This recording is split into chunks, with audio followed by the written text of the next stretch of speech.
Welcome back to the news today. Well, Israel's cabinet has voted to create an egalitarian prayer space at the Western Wall and to anchor the arrangement in law. The move is being viewed as landmark for Jewish pluralism and non-Orthodox movements. But not everyone is on board, as Tamara Ziv shows in this next report. It's a historic agreement held by some as a revolution for women and Jewish pluralism in the Holy Land. The Israeli cabinet has approved the so-called Mandelblit plan for a third egalitarian prayer section at Jerusalem's Western Wall. The new area, called Ezrat Yisrael, is to be located in the Western Wall Plaza's southernmost corner underneath Robinson's Arch, which has already been used frequently for egalitarian prayer services. The Women of the Wall group, which fights for women's prayer rights at Judaism's holiest accessible site, said the decision marks the state's acknowledgement of women's full equality and autonomy at the Kotel, as well as the imperative of freedom of choice in Judaism in Israel. Women of the Wall member Rabbi Susan Silverman lauded the move in a conversation with I24 News. As absurd as this is, there were actually laws against Jews practicing Judaism at our most holy space. And with this expanded wall, it'll go from north to south now, farther now to the south, with a grand entrance for everybody where, you know, the whole thing is visible from essentially every place in the Kotel area. With this new space, there will be room for everybody to come pray according to his or her custom without anybody spitting or harassing or arresting. And there will be Torah available for all Jews, not just half. The plan constitutes a landmark compromise, ending a decades-long fight between Women of the Wall and Israel's ultra-Orthodox religious establishment. In addition to the creation of the new section, the agreement also consolidates ultra-Orthodox control of the Orthodox section. The deal, however, is likely to spark further controversy. Several groups have declared their opposition to the cabinet decision, including the original Women of the Wall, which broke away from the Women of the Wall group and declared that it will continue to hold prayer services at the Western Wall, and not at the Robinson's Arch site located in the southern expanse of the Western Wall. On the other end of the religious spectrum, ultra-Orthodox lawmakers have announced that they intend to try to block funding for the new prayer section. Yes, and now I'm happy to be joined in studio by Linda Avitan, board member of Women of the Wall and co-chairwoman of the Adat Shalom Emmanuel Conservative Synagogue in Rehovot. Good evening. Thank you for being with us. Good evening. Thank you so much for having us. It's our pleasure, and truly a historic achievement. But as you will also show us tonight, the road wasn't always easy. The road was very difficult. We spent 27 years praying at the women's section of the wall. That was the option we had. And there were many people that didn't like us to pray out loud, didn't agree that we should put on our talit, which is the garment that men wear, and many women have adopted this custom of wearing this talit. We have a special talit for Women of the Wall that we designed, and many other customs such as reading from the Torah.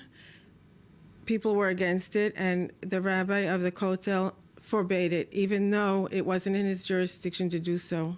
Even after the court case of Moshe Sobel a few years ago, which said we could pray according to our custom, we were still not allowed to read from the Torah in the women's section.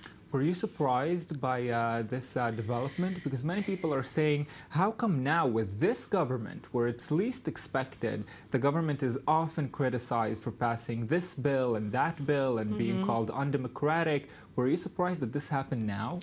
I was a little surprised, but it's been under negotiation for 2.5 years, and I think they just want us out of their sight, so they're willing to come to an agreement whereby we will be able to pray in our custom, as well as the other pluralistic groups, the Reform movement, the Conservative Masorti movement, and people that want to have services that are not Orthodox can do so freely now and not be afraid of being harassed, being yelled at, being spat at, being arrested as we used to be. So it's actually an achievement for everybody. People can come and pray in their custom and not have to give in to somebody else's custom. And how do you respond to those saying, well, this is turning religion into a political debate rather than a religious one? Well, I have news for you. Religion is politics in Israel, and we can't get away from it so far. That's the way it is in Israel, unfortunately. There's no division between religion and state. But this might be a first breakthrough to show that there are more than one way of being religious or practicing religion in Israel. And yes, there are many people that are not Orthodox that would like to pray in another way. And so this will pave the way for being legitimate in other ways. Tell me about the personal victory for you, aside from the victory for Women of the Wall. So I started coming to Women of the Wall about 5 years ago when many women were being arrested, although I had identified with it for many years. And when women started being arrested, I said, this is it. I have to go and be there with them. I can't let this happen in my country, in Israel, to go and pray as a Jew. I grew up in the United States. How could this ever have been heard of? And I had to give my voice and my body and my spirit into this movement to make it happen. And it's just unbelievable that in spite of all the opposition on many sides and the politics and the funding, the Western Wall Heritage Foundation holds so much funding, and we had all the chances against us, and we won because of our tenacity, and we did not give up because we believe this is what is right for the Jewish people and for women and girls. Girls have a right to have their bat mitzvah. Women have the right to see their sons having a bar mitzvah without standing on those plastic chairs and looking over the wall like spectators. It's not what you were hoping for. It's just not honorable and decent for having women to look at their sons over a wall standing on chairs. Well, I want to join into our conversation. Shulamit Magnus, Professor of Jewish Studies and History at Tel Aviv University. Good evening. Thank you for being with us tonight. Good evening.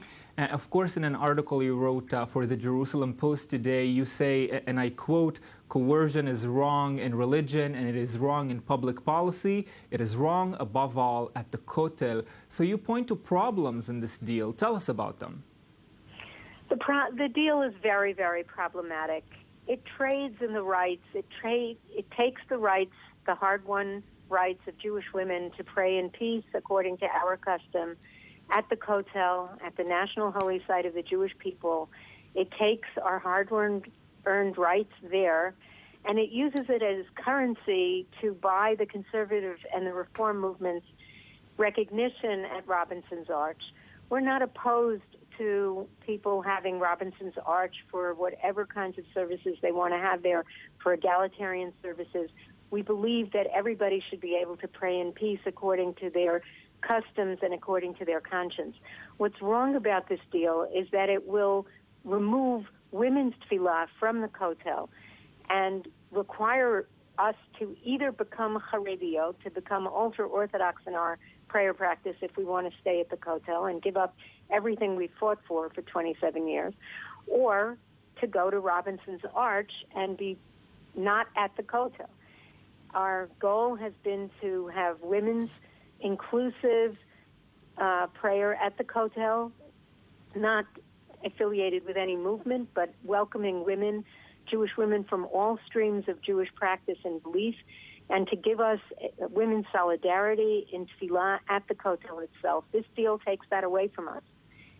It uses traditional practice that powers use of divide and conquer, of taking two people who have goals and have struggles and of turning us against one another instead of us working together. This deal is a bad deal for women, and I believe it's even a bad deal for the conservative and the reform movements. Yes, certainly many opposing views on this. Shulamit Magnus and Linda Avitan, thank you for being with me tonight to discuss this. Yes, of course. Yes, I would like to respond to that.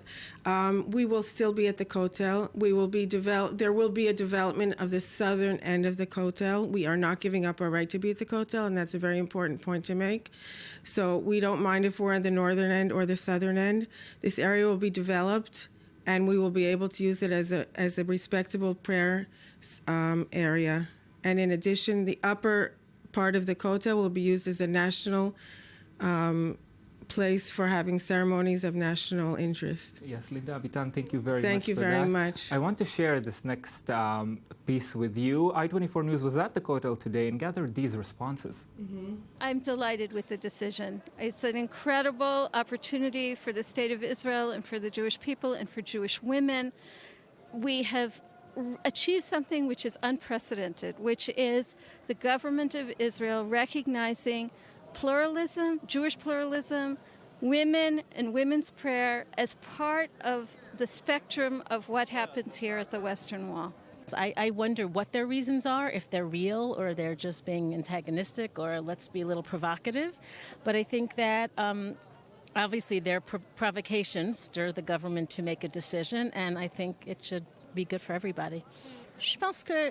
I think there are good and less good sides to this. Good because, if they really want to put that tefillin and wear talit, it's their own choice. I mean, it's their business. And if men want to pray with them, it's also their own business. What could have bothered me is if they wanted to pray with the women while wearing their talit and their tefillin. I am disappointed by the level of attention that they get, by what they're able to accomplish, despite being a small minority who actually, they're not doing this because they're believers, because this is their religion, because they so bad want to pray and be close to God. They're doing because this is a way to fight the religious Jews.